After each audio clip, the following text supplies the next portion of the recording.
नमस्कार, भारत लाइव देख रहे हैं आप। बिहार में नीतीश और भाजपा के रिश्ते जिस वक्त सुधरने की कगार पर पहुंचे, फिर से विवाद शुरू हो गए हैं। आपको पता होगा, नीतीश कुमार और भाजपा के बीच तलवारें खिंची हुई थी।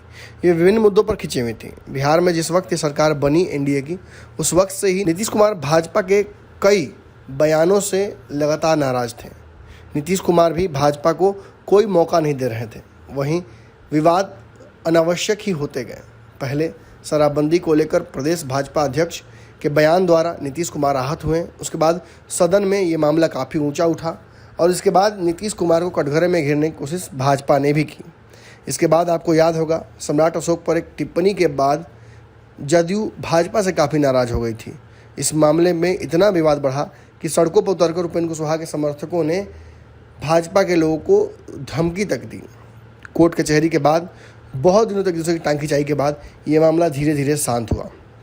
लेकिन बिहार में नीतीश कुमार और भाजपा जिस वोट वर्ग को टारगेट करने की कोशिश कर रहे हैं, उसमें एक दूसरे से लगातार दोनों का विवाद बढ़ता जा रहा है।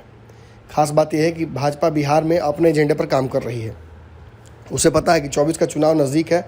ऐसे में नरेंद्र मोदी को अपनी साख और कुर्सी बचाने के लिए पोलराइजेशन का सहारा लेना पड़ेगा। क्योंकि देश में कोई ठोस विकास हुआ नहीं है। बार बार केंद्र सरकार मूल्य वृद्धि और बेरोजगारी की वजह से कटघरे में खड़ी हो जाती है। इंटरनेशनल दबाव अलग से पड़ा हुआ है। ऐसे में कोई भी मौका भाजपा चूकना नहीं चाहती है। खास बात यह है कि उत्तर प्रदेश में जो चुनाव हुए, उन चुनाव में एक बड़ी जीत हुई। उस जीत से भाजपा को इस बात का एहसास हो गया कि जो पोलराइजेशन है, खासतौर पे हिंदुओं का पोलराइजेशन, उससे उसे फ़ायदा हो सकता है। लेकिन नीतीश कुमार बिहार में भाजपा को इस एजेंडे पर काम करने नहीं देंगे और इसी वजह से जातिगत जनगणना जो बिहार में प्रस्ताव की गई नीतीश कुमार के द्वारा, उस पर भाजपा को बार बार ऐतराज़ रहा। भाजपा हर तरीके का अड़ंगा उसमें लगाती रही। लेकिन नीतीश कुमार चूँकि अड़ गए, सरकार गिराने तक की धमकी दे दी जदयू ने। उसके बाद भाजपा को एहसास हुआ कि अगर सरकार गिरती है तो घाटा सीधे तौर पर भाजपा का है। तब से भाजपा बैकफुट पर चली गई है। लेकिन अलग अलग कारणों से, अलग अलग तरीके से, अलग अलग बयानों से भाजपा लगातार नीतीश कुमार पर दबाव बना रही थी।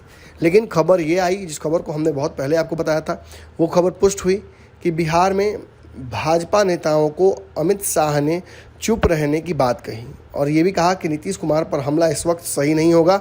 इसलिए आप सभी लोग जातिगत जनगणना के मुद्दे पर अभी फिलहाल चुप्पी साध लीजिए। नीतीश कुमार के धर्मेंद्र प्रधान से मुलाकात और फिर नितिन गडकरी के साथ मुलाकात, इन दौरान नीतीश कुमार का काफ़ी सहज दिखना और कल जो कार्यक्रम हुआ शहनवाज हुसैन के साथ, उसमें नीतीश कुमार और शहनवाज हुसैन का एक दूसरे के प्रति काफ़ी आभार व्यक्त करना, एक दूसरे की बड़ाई करना, ये साबित करता है कि रिश्ते सुधारने की कोशिश भाजपा करने लगी है। लेकिन इसी बीच एनडीए के एक दल ने बहुत बड़ा दावा कर दिया है। आपको बता दें कि लोजपा, जो कि रामविलास पासवान की पार्टी थी, वो दो भाग बट गई। एक तरफ जहां पशुपति पारस के नाम पर एक पार्टी बनी और दूसरी तरफ लोजपा रामविलास के नाम पर चिराग पासवान अपनी राजनीति कर रहे हैं। चिराग पासवान किस गठबंधन में है ये तो स्पष्ट नहीं है, लेकिन भाजपा के नेता कई बार ये कह चुके हैं कि चिराग पासवान एनडीए गठबंधन का हिस्सा है और चिराग पासवान भी फैसले जो लेते हैं उसमें भाजपा का हित जरूर साधते हैं। ऐसी स्थिति में चिराग पासवान पटना पहुंचते ही एक बड़ा दावा कर दिया उन्होंने कहा कि पर्दे के ऊपर साफ साफ दिख रहा है कि नीतीश कुमार और भाजपा एक दूसरे के डैमेज कंट्रोल में लगे हुए हैं। लेकिन नीतीश कुमार की महत्वाकांक्षाएं इतनी बड़ी हैं और वो देश का प्रधानमंत्री बनने की चेष्टा कर रहे हैं। ऐसे में भाजपा के साथ रिश्ते कभी भी ठीक नहीं हो सकते हैं। उन्होंने ये भी दावा किया कि एक बहुत बड़ा तूफान बिहार की तरफ बढ़ रहा है। बिहार एनडीए इस तूफान को नहीं झेल पाएगी।